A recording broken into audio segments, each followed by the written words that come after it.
So even I have been in this situation, like going to the college first year and getting all the bare acts. I didn't even know the word bare act at that point of time.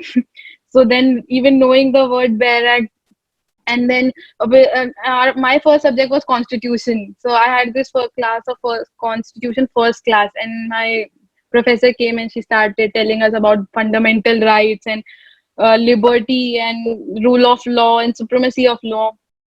So it gets really confusing. So I wish I could also attend such a webinar at that point of time. It would be a really help. So, but then I will tell you, see, what did I tell you earlier as well, that the preamble is the key. If you first of all just take the bare act, sit with the bare act, feel that it will give you some rights, it will give you the remedies. If with that approach you have some questions in your mind as to, if I go to the constitution bare act and I see it will give me some rights, it will give me some remedies, and if that remedy and if that right is infringed, I will be given justice by the court. So I had these three basic things in my mind. Always, I think always one should have, before reading a bare act, should have the question in their mind as to what will this bare act give to me, and it will be much easier for me to find answers then, because I would be knowing as to what should I would be focusing on. So for example, if you read the preamble will tell you as to why the object. It will tell you, like for example, I will read the preamble of the Indian Constitution only. So whereas it is expedient to define and amend certain parts of the law relating to the contracts. So here, if we can read it, that certain parts of law relating to contracts. So now I can get my answer that this act will tell me about the contracts, as to what kind of contracts are there, how are they enforceable, when is an agreement called a contract, when, if the contract not performed by the other party, what remedies do I have.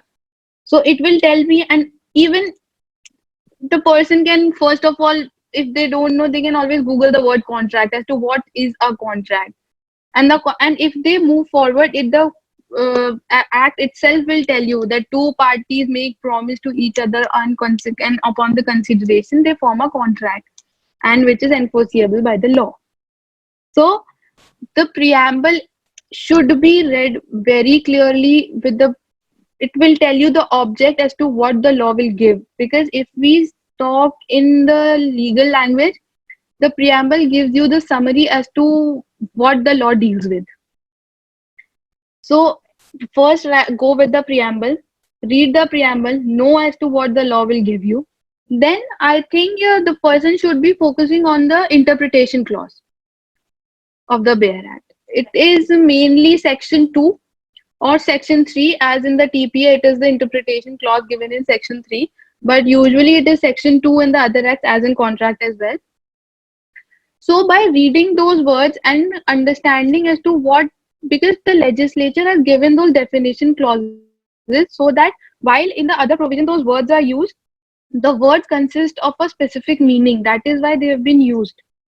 So that definition will make you clear as to, I would be coming across these words in the later part of the act, and this is the meaning of the word, not the English grammatical meaning, rather the meaning provided in section 2 or the interpretation clause.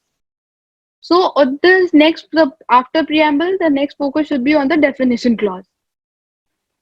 Then, as I also said, that if you are dealing with the procedural law, so always approach as the procedure in the court goes. Like we also know that the petitioner, when his right is infringed, he goes to the court. So always search as to in which order the petition is filed in the court. What are the legal necessities that are required for a petition to be filed in the court, how it is filed, where it is to be filed. So by clearing those basic doubts that you formulate in your mind, I think the approaching towards the bare act would be much easier.